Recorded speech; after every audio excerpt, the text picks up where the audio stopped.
ବର୍ତ୍ତମାନ ସତ୍ୟବାଦୀ ଘଟଣାକୁ ନେଇ ଭାସ୍କର ନାମକ ବ୍ୟକ୍ତିକୁ ସମସ୍ତେ ସମାଲୋଚନା କରୁଛନ୍ତି, କିନ୍ତୁ ସେ ସମ୍ପୂର୍ଣ୍ଣ ଭାବରେ ଠିକ୍ ହିଁ କରିଛନ୍ତି।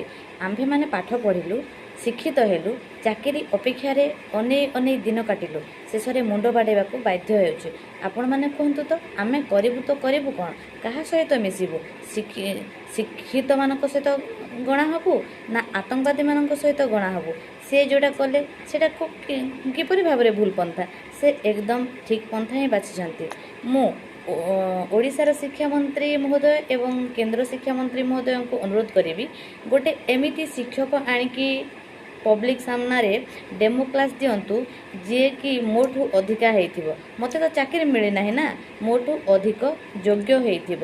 ମୁଁ ତ MCR DCR ଠୁ ଆରମ୍ଭ କରି drill, parade, sports, cultural programme ସବୁରେ ଦକ୍ଷତା ହାସଲ କରିଥିଲି। ଅଲରାଉଣ୍ଡର। ଗଣିତ ବିଷୟ ଛଡ଼ା, ସେଇଟା ପୁଣି ନବମ ଦଶମର ଗଣିତ ବିଷୟ ଛଡ଼ା ସମସ୍ତ ବିଷୟରେ ମୁଁ ଦକ୍ଷ। ସମସ୍ତ ବିଷୟ ମୁଁ ପଢ଼େଇ ପାରେ। ତାପରେ ମୋତେ ମିଳିଛି କ'ଣ? କିଛି ନୁହଁ, କେବଳ ହନ୍ତସନ୍ତ ହେବା ଆଉ ଏମିତି ଅନେଇକି ସମାଲୋଚିତ ହେବା। ତାହେଲେ ମୁଁ କ'ଣ କରିବି? ସେଇ ଯେଉଁ ସରଣ୍ଡା, ବାରକୋଟ, ସିମଡେଗା, ଛତିଶଗଡ଼ ବୋର୍ଡ଼ର ଏମାନଙ୍କ ସହିତ ମିଶିବି ନା ଆମ ସରକାରଙ୍କୁ ମୁଁ ବାହା କରିବି?